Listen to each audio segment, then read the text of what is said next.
Halo semuanya, perkenalkan nama saya Cecilia Huang dari kelas 11 IS nomor urut 04.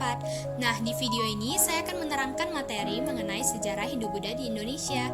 Karenanya, saya akan menjabarkan penjelasan mengenai sejarah kedatangan Hindu-Buddha di Indonesia, kerajaan-kerajaan Hindu-Buddha di Indonesia, pengaruh hingga akulturasi kebudayaan Hindu-Buddha di Indonesia.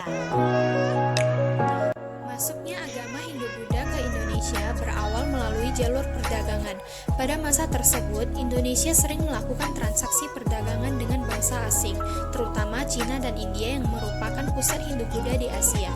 Alhasil, terjadilah asimilasi budaya, sehingga lambat laun para pedagang tersebut mengajarkan agama Hindu-Buddha di Indonesia. Karena perbedaan budaya yang tidak terlalu mencolok antara bangsa Indonesia dan bangsa India, maka agama Hindu-Buddha mudah diterima dan tersebar luas di masyarakat.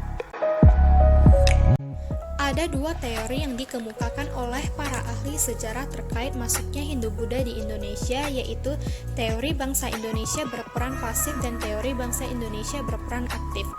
Teori-teori yang mendukung pendapat bahwa bangsa Indonesia berperan pasif adalah satu, teori Brahmana oleh G.C. Van Leer yang menyatakan bahwa masuknya Hindu-Buddha ke Indonesia dibawa oleh para Brahmana atau golongan pemuka agama di India. Dua, teori Waisya oleh N.G. Krom yang menyatakan bahwa masuknya Hindu-Buddha ke Indonesia dibawa oleh golongan Waisya atau pedagang yang merupakan golongan terbesar masyarakat India yang berinteraksi dengan masyarakat Nusantara. 3. Teori Ksatria oleh C.C. Burke, Mukherjee, dan G.L. Muns yang menyatakan bahwa masuknya Hindu-Buddha ke Indonesia dibawa oleh golongan Ksatria. Teori-teori yang mendukung pendapat bahwa bangsa Indonesia berperan aktif ialah 1. Teori arus balik atau nasional oleh F.D.K. Botts yang menyatakan bahwa penyebaran Hindu-Buddha di Indonesia terjadi karena peran aktif masyarakat Indonesia di masa silam, di mana kala itu masyarakat Indonesia sendirilah yang tertarik untuk mempelajari agama Hindu-Buddha langsung di negeri asalnya India dan menyebar luaskannya di Indonesia. 2. Teori Sudra oleh Van Weber yang menyatakan bahwa penyebaran Hindu-Buddha di Indonesia diawali oleh para kaum Sudra atau budak yang bermigrasi ke wilayah Nusantara dan mengembangkan arah kepercayaan masyarakat pribumi yang awalnya animisme dan dinamisme menjadi kepercayaan Hindu-Buddha. Kerajaan Kutai dinyatakan sebagai kerajaan dengan pengaruh Hindu tertua di Indonesia. Kerajaan Kutai sendiri berdiri di Indonesia sejak abad keempat dan didirikan oleh Maharaja Kudungga. Letak kerajaan Kutai diperkirakan berada di dekat Sungai Mahakam, Kecamatan Muarakaman, Kutai, Kalimantan Timur. Raja-raja yang berpengaruh di kerajaan Kutai antara lain 1. Maharaja Kudungga atau Anumerta Dewa Warman sebagai pendiri sekaligus raja pertama dari kerajaan Kutai. 2. Maharaja Aswawarman atau Wangsakerta Dewa Ansuman yang merupakan anak dari Maharaja Kudungga yang dikenal kuat dan cakap. 3. Maharaja Mulawarman, yaitu anak dari Aswawarman yang dikenal sebagai raja terbesar di Kutai, dan pada masa pemerintahannya Kutai mencapai puncak kejayaannya. Masa kejayaan Kerajaan Kutai. Puncak kejayaan Kerajaan Kutai berada pada masa pemerintahan Raja Mulawarman. Kala itu, daerah kekuasaan Kerajaan Kutai semakin meluas. Raja Mulawarman juga dikenal begitu bijaksana dan royal bagi hal-hal yang religius. Para Brahmana dihadiahi emas, tanah, dan ternak secara adil. Pengadaan upacara sedekah di tempat yang dianggap suci atau Waprakeswara. Rakyat pun menghormati Raja Mulawarman dengan menyelenggarakan kenduri demi keselamatan raja. Kebesaran Raja Mulawarman tertuang dalam tulisan-tulisan pada Tugu Prasasti. Masa keruntuhan Kerajaan Kutai. Kerajaan Kutai berakhir pada saat Raja Kutai yang bernama Maharaja Dharma Setia tewas dalam peperangan di tangan Raja Kutai Kertanegara ke-13, Aji Pangeran Anung Panji Mendapa.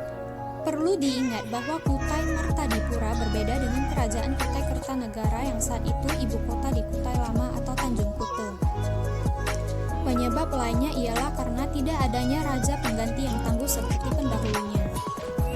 Beberapa peninggalan kerajaan Kutai: yang pertama, Ketopong Sultan, 2. Kalung Uncal, 3. Kalung Ciwa, 4. Pedang Sultan Kutai, 5 kura-kura emas, 6 kelambu kuning, 7 keris bukit kang, 8 tali juwita, 9 singgasana raja, 10 meriam, 11 keramik Tiongkok, 12 gamelan gajah Rawoto, 13 tembok Majapahit, 14 prasasti Yupa.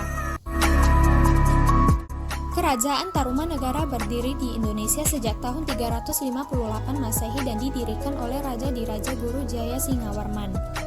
Letak kerajaan Tarumanegara ialah di tepi Sungai Citarum yang saat ini masuk ke dalam Kabupaten Lebak, Banten di Provinsi Jawa Barat.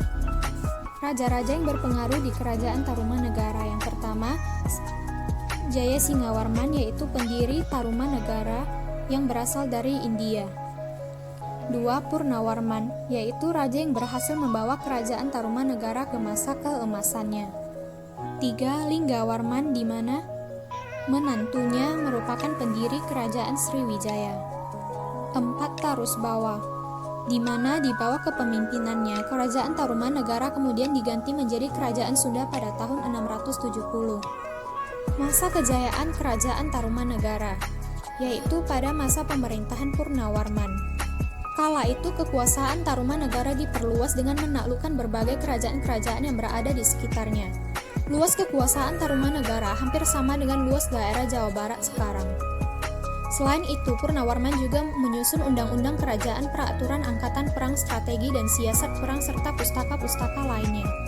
Purnawarman dikenal sebagai raja yang sangat memperhatikan rakyatnya. Salah satu kebijakannya yang paling berpengaruh besar ialah pemindahan ibu kota ke daerah tepi pantai yang lebih strategis dan penggalian sungai untuk irigasi, akses maritime, dan penghalau banjir. Keruntuhan kerajaan Tarumanegara. Faktor-faktor keruntuhan kerajaan Tarumanegara ialah 1. Kekosongan kepemimpinan ketika rajanya menginginkan memimpin di bagian kerajaan yang lain. 2. Adanya serangan dari kerajaan lain yang ingin merebut daerah kekuasaannya, misalnya dari serangan Majapahit. 3. Adanya pengalihan kekuasaan, yaitu dari Raja ke-12 Linggawarman kepada menantunya, yaitu Tarusbawa. 4. Adanya tekanan dari kerajaan Sriwijaya yang terus melakukan ekspansi wilayah. Peninggalan kerajaan Tarumanegara. 1. Prasasti Ciaruteun, 2. Prasasti Kebun Kopi, 3. Prasasti Tugu, 4. Prasasti Jambu, 5. Prasasti Muara Cianten, 6. Prasasti Cidang Hiang, 7. Prasasti Pasir Awi. Kerajaan Kalingga didirikan sekitar abad ke-6 oleh Dapunta Sailendra. Letak kerajaan Kalingga berada di Kecamatan Keling, Jepara, Jawa Timur atau di sebelah utara Gunung Muria. Raja-raja yang berpengaruh di kerajaan Kalingga yang pertama, Prabu Wasumurti, yaitu pendiri kerajaan Kalingga. 2. Prabu Kartikeya Singa, yang berkuasa bersama Ratu Sima selama 26 tahun. 3. Ratu Sima, yang merupakan pemimpin kerajaan Kalingga yang dianggap paling berpengaruh, terkenal, dan berhasil membawa kerajaan ini ke masa kejayaannya. Masa kejayaan kerajaan Kalingga, yaitu pada masa pemerintahan Ratu Sima. Kala itu kejujuran dan keadilan sangat dijunjung tinggi, penerapan juga sangat tegas dan tidak pandang bulu. Misalnya pemerintah akan memotong tangan siapa saja jika memang telah terbukti mencuri, walaupun ia ialah keluarga kerajaan sekalipun. Bahkan dinasti Tasyih pada tahun 674 Masehi tercatat mengurungkan niatnya untuk menyerang Kalingga dikarenakan kerajaan ini dianggap terlalu kuat ketika dipimpin oleh Ratu Sima. Di bawah pimpinan Ratu Sima, kerajaan Kalingga menjadi pemerintahan yang sangat menjunjung tinggi hukum. Rakyat pun sangat patuh terhadap Ratu Sima.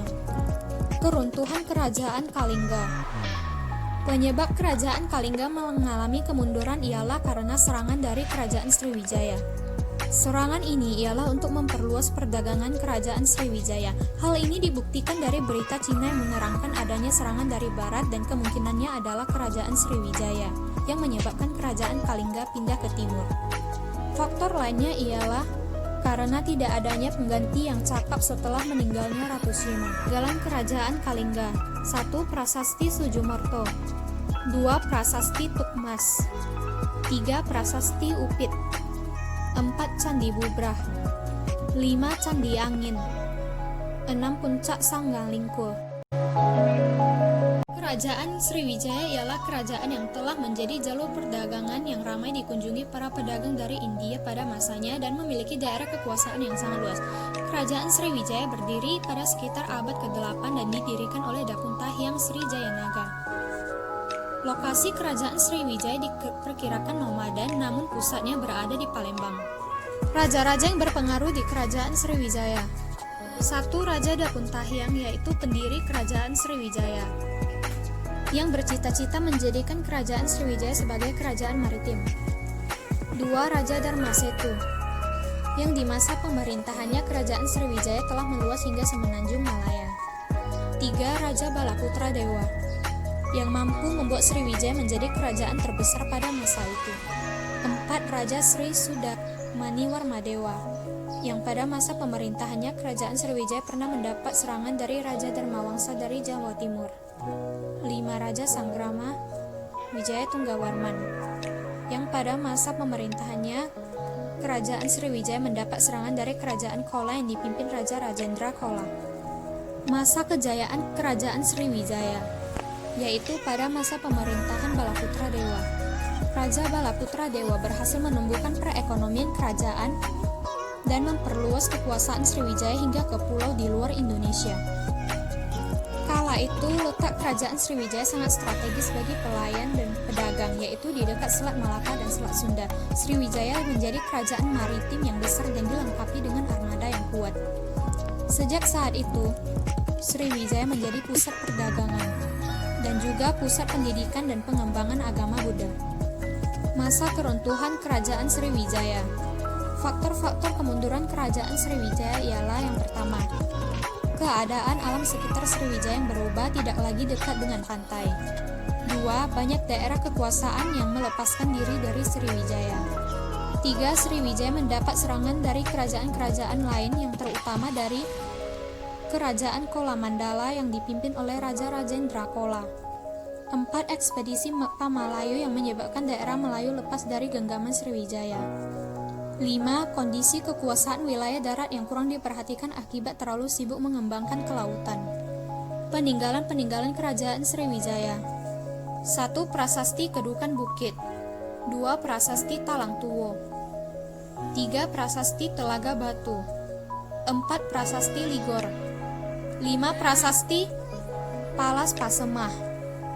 6. Prasasti Karang Berahi. 7. Prasasti Leiden. 8. Candi Muara Takus. 9. Candi Muaro Jambi. 10. Gapura Sriwijaya. Kerajaan Mataram kuno didirikan pada abad ke-8 oleh Sanjaya. Letak kerajaan Mataram kuno ialah berada di Jawa Tengah dan pusatnya yang memiliki sebutan Bumi Mataram. Raja-raja yang berpengaruh di kerajaan Mataram kuno.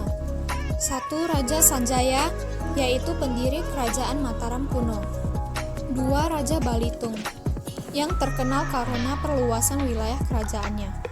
3. Raja Samaratungga, yang terkenal karena pembangunan monumen Candi Borobudur yang merupakan candi terbesar agama Buddha di Indonesia dan di dunia. 4. Rakai Pikatan, yang terkenal karena jasanya membangun Candi Prambanan yang didedikasikan untuk Dewa Siwa. 5. Empu Sindok, yang terkenal karena memindahkan pusat kerajaan dari lembah Gunung Merapi di Jawa Tengah ke lembah Sungai Berantas di Jawa Timur. Masa kejayaan kerajaan Mataram kuno, yaitu pada masa pemerintahan Raja Balitung. Di masa kekuasaannya, daerah-daerah di sebelah timur Mataram berhasil ditaklukkannya. Karenanya, daerah kekuasaan Mataram semakin luas yang meliputi daerah Bagelen, Jawa Tengah sampai Malang, Jawa Timur. Lokasi wilayah kerajaan Mataram kuno yang berada di Jawa Timur relatif dekat dengan jalur perdagangan rempah-rempah dari Maluku ke Selat Malaka, sehingga perekonomian kerajaan pun bagus. Raja-raja lain yang turut menyumbangkan kepintaran dan kemampuannya untuk memajukan kerajaan Mataram kuno ialah Wangsa Sanjaya, yang merupakan raja yang sangat bijak dan memiliki jiwa kepemimpinan yang sangat baik. Lalu Rakai Panangkaran, yang telah melakukan banyak penaklukan terhadap raja-raja kecil di sekitar wilayah Mataram kuno. Terakhir Raja Sindok, yang memindahkan ibu kota dari Jawa Tengah ke wilayah Sungai Berantas, Jawa Timur yang juga dekat dengan Sungai Bengawan Solo yang telah memudahkan bagi lalu lintas perdagangan. Masa keruntuhan Kerajaan Mataram kuno. Beberapa faktor penyebab runtuhnya Kerajaan Mataram kuno ialah: 1. Letusan gunung berapi yang menyebabkan istana hancur dan rusak. 2. Adanya kekosongan jabatan di akhir kerajaan. 3. Keadaan ekonomi yang terus menurun. 4. Kekhawatiran akan kembalinya Sriwijaya untuk menyerang. Peninggalan-peninggalan Kerajaan Mataram kuno. 1. Candi Sewu. 2. Candi Arjuna. 3. Candi Bima. 4. Candi Borobudur. 5. Candi Mendut. 6. Candi Pawon. 7. Candi Puntadewa. 8. Candi Cemar. 9. Prasasti Sujumerto. 10. Prasasti Kalasan. 11. Prasasti Kelura. 12. Prasasti Ratu Boko. 13. Prasasti Nalanda. 14. Prasasti Canggal. 15. Prasasti Mantiasih. 16. Prasasti Wanua Tengah 3. Kerajaan Kediri didirikan pada tahun 1045 Masehi oleh Sri Jayawarsa Dikjaya Sastra Prabu. Letak Kerajaan Kediri ialah di Kota Daha atau Kota Getiri di Provinsi Jawa Timur. Raja-raja yang berpengaruh di Kerajaan Kediri. 1. Sri Jayawarsa sebagai pendiri Kerajaan Kediri. 2. Sri Bameswara, yang pada masa pemerintahannya meninggalkan sangat banyak prasasti-prasasti keagamaan. 3. Prabu Jayabaya, yang membawa Kerajaan Kediri mencapai masa keemasan. 4. Sri Sarwaswera, yang terkenal sebagai raja yang sangat taat beragama serta berbudaya. 5. Sri Gandra, yang menggunakan nama hewan sebagai gelar kepangkatan seseorang dalam istana. 6. Sri Kertajaya, yang pada masa pemerintahannya kestabilan Kerajaan Kediri menurun. Masa kejayaan Kerajaan Kediri, yaitu pada masa pemerintahan Jayabaya. Kala itu seni sastra berkembang sangat pesat karena banyaknya pujangga-pujangga yang pandai serta adanya kebebasan berpikir dalam mengembangkan kesusastraan. Daerah kekuasaan Kerajaan Kediri pun semakin meluas hingga hampir ke seluruh daerah Pulau Jawa. Perekonomian kerajaan kala itu pun sangat stabil dan baik. Kerajaan Kediri sangat disegani pada masa itu. Masa keruntuhan Kerajaan Kediri, yaitu pada masa pemerintahan Raja Kertajaya di mana terjadi pertentangan antara raja dengan kaum Brahmana. Raja Kertajaya dianggap melanggar agama dengan memaksakan mereka menyembah kepadanya sebagai dewa. Kaum Brahmana meminta pertolongan kepada Ken Arok, pemimpin daerah Tumampel yang ingin memisahkan diri dari Kediri. Kemudian terjadilah perang antara rakyat Tumampel yang dipimpin oleh Ken Arok dengan Kerajaan Kediri. Dan akhirnya Ken Arok dengan bantuan para Brahmana pun berhasil mengalahkan Kertajaya di Ganter. Dan dari situlah berakhirlah riwayat Kerajaan Kediri. Peninggalan-peninggalan Kerajaan Kediri. 1. Candi Penataran. 2. Candi Gurah. 3. Candi Tondowongso. 4. Arca Buddha Vajra Sattva. 5. Prasasti Kamulan. 6. Prasasti Galunggung. 7. Prasasti Jaring. 8. Candi Tumban. 9. Prasasti Panumbangan. 10. Prasasti Talan. Kerajaan Singasari didirikan pada tahun 1222 oleh Ken Arok. Letak Kerajaan Singasari sendiri berada di daerah Singasari, tepatnya di daerah Malang. Raja-raja yang berpengaruh di Kerajaan Singasari. 1. Ken Arok sang pendiri kerajaan. 2. Ranggauni alias Wisnuwardana, yang pada masa pemerintahannya kerajaan baru mulai merasakan perdamaian setelah sebelumnya terjadi peperangan. 3. Kertanegara, yang menjadi raja terakhir Kerajaan Singasari sekaligus menjadi raja terbesar sebab impiannya yang ingin membuat Nusantara bersatu. Masa kejayaan Kerajaan Singasari, yaitu pada masa pemerintahan Raja Kertanegara. Kala itu beliau mengadakan berbagai hubungan dengan kerajaan dalam dan luar Indonesia. Terdapat juga ekspedisi Melayu, dan pada zaman tersebut kedua agama Hindu dan Buddha dapat hidup berdampingan. Kecerdasan dan ketegasan Kertanegara adalah beliau mampu melakukan konsolidasi dan bisa menempatkan para pejabat dengan kemampuan yang sesuai pada tugasnya dan tidak segan untuk mengganti pejabat yang tidak berkualitas.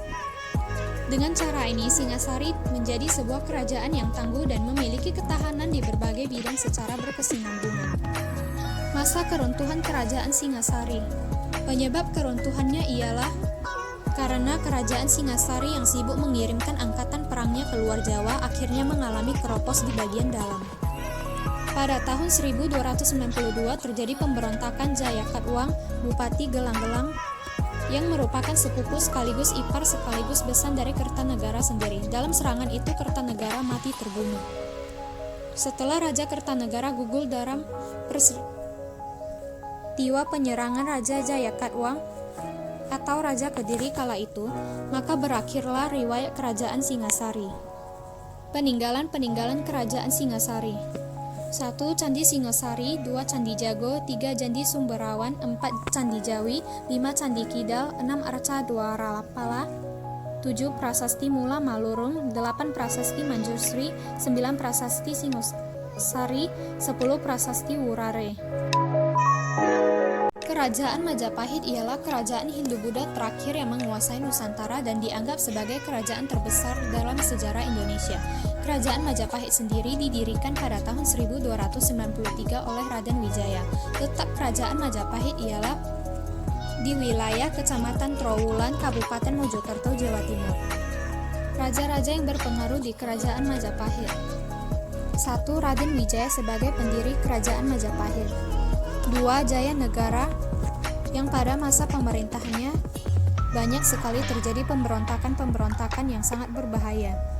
3. Tribunwana Tunggadewi, yang pada masa pemerintahannya terjadi pemberontakan yang sangat hebat yang dinamakan pemberontakan Sadeng. 4. Hayam Wuruk, yang membawa kerajaan Majapahit menuju masa keemasan. Masa kejayaan kerajaan Majapahit yaitu pada masa pemerintahan Hayam Wuruk. Pada masa Mahapati Gajah Mada masih menjabat, tepatnya saat Raja Majapahit adalah Hayam Wuruk, kerajaan Majapahit menguasai banyak wilayah yang meliputi Sumatera, Semenanjung Malaya, Kalimantan, Sulawesi, Kepulauan Nusa Tenggara, Maluku, Papua, Tumasik, dan sebagian kepulauan Filipina. Kala itu kerajaan Majapahit juga memiliki hubungan yang amat baik dengan kerajaan-kerajaan tetangga. Dengan luasnya kerajaan Majapahit yang mampu mempersatukan banyak pulau-pulau di Indonesia, membuat Majapahit menjadi kerajaan maritim yang amat kuat. Siklus ekonomi dan perdagangan juga sangat amat baik sehingga rakyatnya makmur. Kala itu pun kerajaan Majapahit dijadikan sebagai pusat perdagangan antar kerajaan. Pada saat itu pun infrastruktur sudah sangat amat maju dan sudah menggunakan mata uang logam. Bidang kesusastraan juga mengalami kemajuan yang amat pesat. Tak heran, Majapahit menjadi kerajaan terbesar dalam sejarah Indonesia. Adapun Sumpah Palapa yang terkenal kala itu yaitu suatu pernyataan atau sumpah yang dikemukakan oleh Gajah Mada yang menyatakan bahwa jika ia telah menundukkan seluruh Nusantara di bawah kekuasaan Majapahit, ia baru akan melepaskan puasa. Masa keruntuhan kerajaan Majapahit. Penyebab keruntuhan kerajaan Majapahit tak lain ialah: pertama, tidak ada tokoh pengganti yang berwibawa sesudah Hayam Wuruk dan Gajah Mada. 2. Perang Paragreg atau perang saudara antara Kusumawardhani dengan Brewirabuni. Perang yang berlangsung berkepanjangan pun menyebabkan Majapahit menjadi lemah. 3. Banyak negeri bawahan Majapahit yang berusaha melepaskan diri. 4. Berkembangnya agama Islam di pesisir pantai utara Pulau Jawa telah mengurangi dukungan terhadap kerajaan Majapahit. 5. Munculnya kerajaan Islam yaitu Demak. Peninggalan kerajaan Majapahit: 1. Candi Sukuh, 2. Candi Cetoh, 3. Candi Pari, 4. Candi Jabung, 5. Gapura Wringin Lawang, 6. Gapura Bajang Ratu, 7. Candi Brahu, 8. Candi Tikus, 9. Candi Surawana, 10. Candi Ringin Branjang. Sebelum Hindu-Buddha masuk ke Indonesia, kepercayaan yang dianut di Indonesia adalah animisme dan dinamisme. Setelah masuknya Hindu-Buddha, kepercayaan ini tidak ditinggalkan begitu saja. Namun terjadi akulturasi antara keduanya, dilihat dari segi pemujaan dewa-dewa dan roh nenek moyang. Agama Hindu-Buddha pun mulai dianut.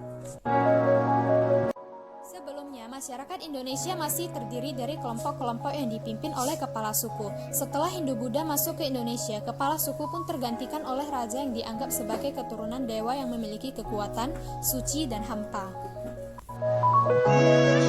Setelah Hindu-Buddha masuk masuk ke Indonesia, mulai ada perubahan tata kehidupan masyarakat seperti adanya sistem kasta dari Hindu dan golongan biksu dan biksuni dari Buddha. Dapat dilihat dari bangunan candi dari pengaruh India, yaitu bangunan megah, patung perwujudan dewa atau Buddha, dan bagian-bagian candi dan stupa. Sedangkan arsitektur punden berundak pada candi yang dilariskan zaman Melitikum pun masih ada. Dapat dilihat dari relief dari dinding-dinding candi seperti relief pada dinding pagar langkan di Candi Borobudur yang merupakan riwayat Sang Buddha. Di sekitar Sang Buddha terdapat lingkungan alam di Indonesia seperti rumah panggung dan burung merpati. Kerajaan-kerajaan Hindu-Buddha di Indonesia meninggalkan beberapa prasasti besar berhuruf Pallawa dan berbahasa Sanskerta. Hingga saat ini, bahasa Sanskerta masih berkembang di Indonesia seperti yang ada dalam Pancasila, Dosa Dharma, dan sebagainya. Dapat dilihat dari kitab Ramayana dan Mahabharata yang dipergunakan dalam pertunjukan wayang. Kitab-kitab itu juga memacu para bujangga Indonesia untuk menghasilkan karya sendiri seperti Sutasoma karya Empu Tantular dan Negara Kertagama karya Empu Prapansa. Diadopsinya sistem kalender atau penanggalan India di Indonesia merupakan wujud akulturasi, yaitu penggunaan tahun Saka. Dapat dilihat dari pertunjukan gamelan di mana menyerap not dari Cina dan drum band serta gerakan musik dari India. Dari India yaitu martabak telur, kari India, roti tisu, gulai khas Sumatera Selatan, rendang, kue putu, soto Betawi, kue apem, megono, dan putu mayang. Dari Cina yaitu bakso, pempek, bakwan, bihun, capcay, ifu mie, lumpia, kue tiao, cakwe, dan sapu tahu. Demikianlah materi mengenai sejarah Hindu-Buddha di Indonesia. Semoga kita semua bisa mengambil hikmahnya dengan baik. Terima kasih sudah menonton dan sampai jumpa.